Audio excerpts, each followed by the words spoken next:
lot of memories in this building. This is where I grew up, and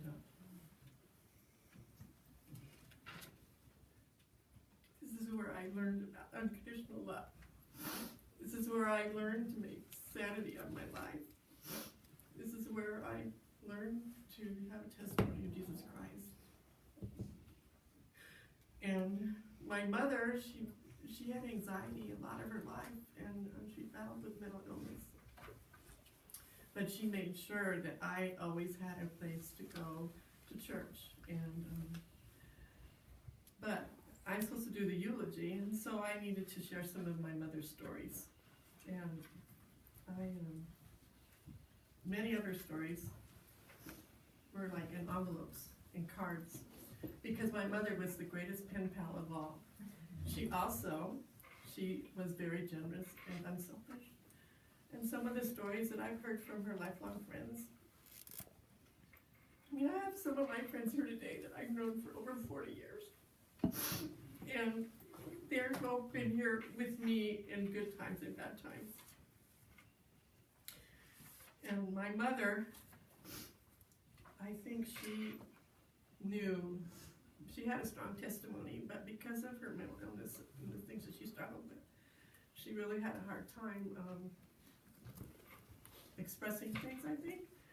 And that when she was a little girl, her dad was in the Navy, and he was a chief petty officer, and they lived in San Diego for a short while. And then my grandfather, he was on the Battle of Midway in the Yorktown, and the ship sunk, but he survived.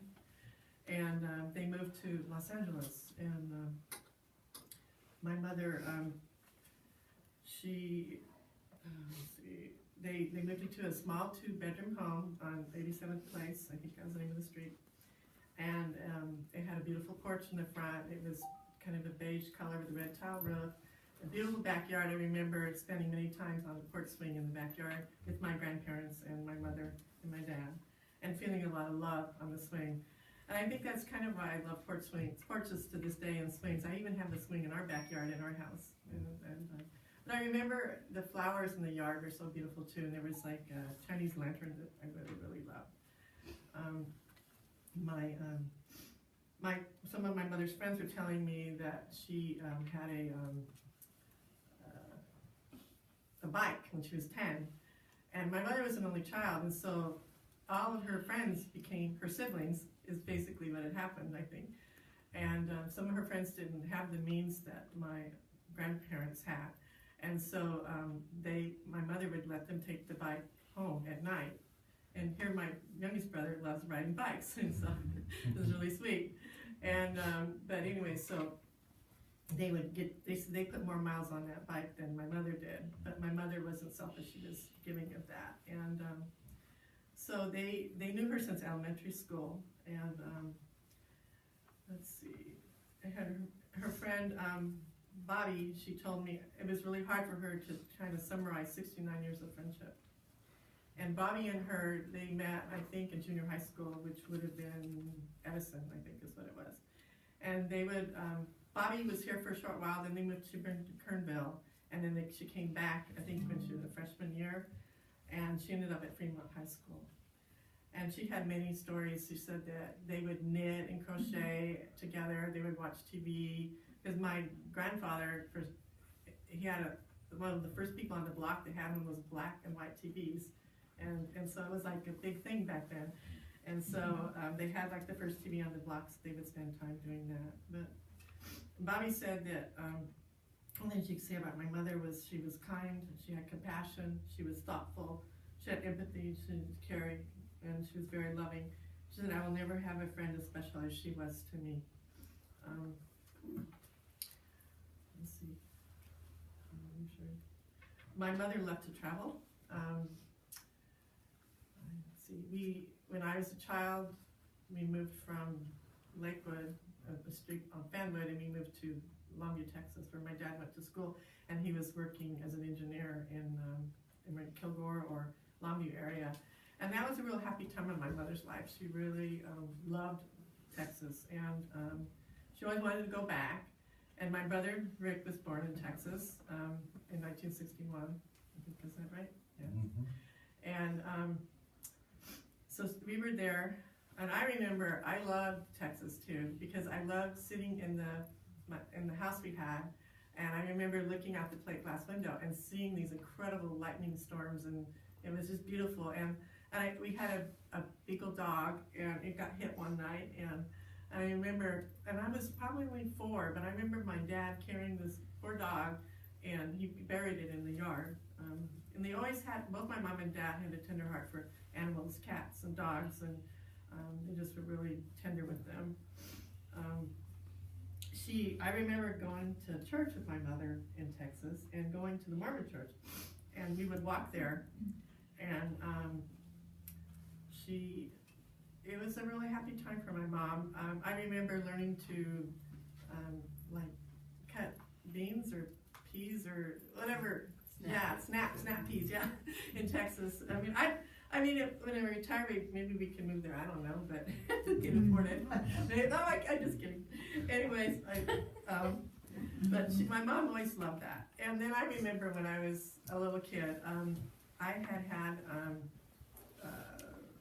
dead teeth in the front from falling, and so one of them, they wouldn't come out, and so my mom's friend Isis and I, they tied a string to my tooth, and it popped out. I didn't even know what was going on, but it was gone. And but it was kind of a fun way. My mom loved playing the piano, and she loved being in Relief Society. My mom actually was a convert to the church, and from the story I remember, and maybe my brothers can correct me, but they lived in a house on Fenwood, and it was not too far from here. And she had like a real pretty turquoise house, if I remember right. But one night, this man ran into their house, like the block wall or something. And this man, he was a member of the church, but he was also an alcoholic. And so he introduced the church kind of like to my mom. It was kind of like a miracle kind of deal. But my dad had been raised in the church, but had not been active. And so, but because of this man and his fellowship, and he turned his life around, it really made a difference for my mother. And then my parents were kind of active, and then they went to Texas, and I think they were active. But then in 1962, my grandfather, my mother's only child, so my grandfather got sick with lung cancer. And so we moved back to San Diego, and my dad at the time, and I really had to put myself in my mother's shoes, because here she was an only child. She had a mother who had kind of some mental issues. She had her father who absolutely adored her, and he was sick, and she couldn't fix it. And then she had 2 little kids, and she had me, who I had eye surgeries, and I was sickly a lot, and so it was a lot on her plate. And then there was a friend named Bud who would come and help out, and they was a friend of my parents. And Bud is on the back of the program. I don't know who the lady is, though. That's I need help with. Maybe some of Mom's friends or my uncle will know who that is. But I remember my grandfather died on my brother's birthday. My brother was 1 year old, and it was like 1962, so I was maybe 5 years old. And we moved back to Huntington Park, or Los Angeles. And at that time, it was like the social unrest with the Watts. We were actually living in central Los Angeles off of, I think, Central and Firestone, I think is where it was. And I remember as a little girl, my grandmother loved to go shopping, and I don't think my mom liked it as much, so I ended up going with my grandmother a lot on the red car going up to Los Angeles. But my grandmother, she really, really had a really hard time after my grandfather died, and so she had a mental breakdown. And I remember my mother having to deal with all this, and I know it was like her friend Bobby and other friends who knew my mother really helped her a lot. And I remember going to visit my grandmother outside of a mental hospital, and eventually my grandmother got better, and she would help my mom as she could with the kids, and then Mike came in 1964. He was a gift. And at that time, they found out I had a hearing loss. And so then I got to go to a special school and take a little yellow bus. And I remember it was right after Mike was born, and I missed the bus. And I had to walk back home, and my mom had just had him, and she got in the car and she drove me to school. I knew not to miss the bus again. But my mom, after I had my eye surgery and stuff, she was there. She would take me to eye therapy and all kinds of things like that. She was very creative. She loved to sew. She made, one of my favorite dresses was an orange dress. It was just really bright. And she stayed up like all night making it one night. She would also do what she could do to provide financial means for the family. So she took in ironing, and she did things like that. She made a really dynamite potato salad. She just was really good at that. And she loved her friends, and she was such a good listener. She, you know, you save your drama for your mama.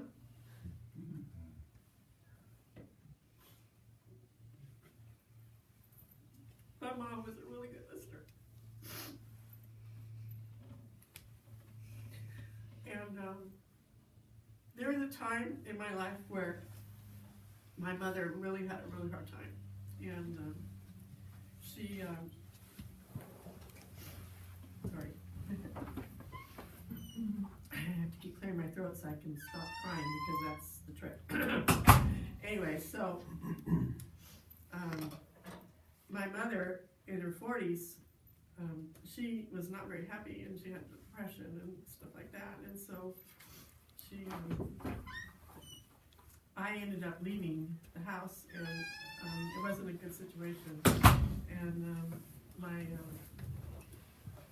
but it was probably the best thing that happened to me, because I think it made my mom change her life too, because then she started going to church after that, and it was members of this ward who really reached out and touched my mom and tried to help her and deal with a lot of things. And after that, she had like a second renaissance, that she was involved in primary. She played the piano. She even was in Young Women's for a little bit, and she just loved serving with the sisters, and it was really, really sweet to see that. And she would come to my kids' baptisms, and she had to really push herself a lot, because sometimes she just wasn't, she had that depression, and it was hard.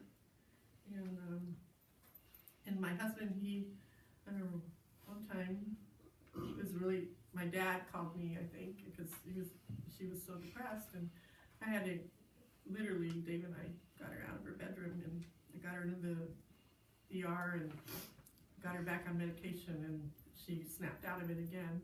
She's really resilient, and that's one thing that I admired about her, is like, no matter how dark it was, she could still, you could just feel this aura of love.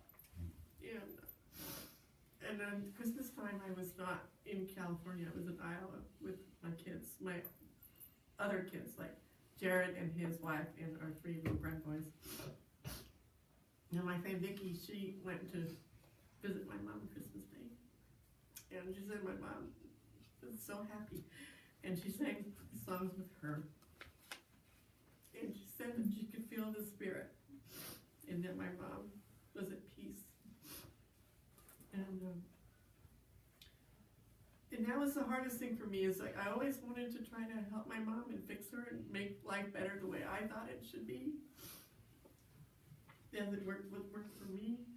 But then I also knew my mom loved me in her own way, even though she didn't, it might not have been how I wanted it. And that's what I learned one night with my dad when I came back from Kaiser, when he was really sick. And I had the spirit tell me, he says, you know what? He said, your dad loves you the best way he knows how.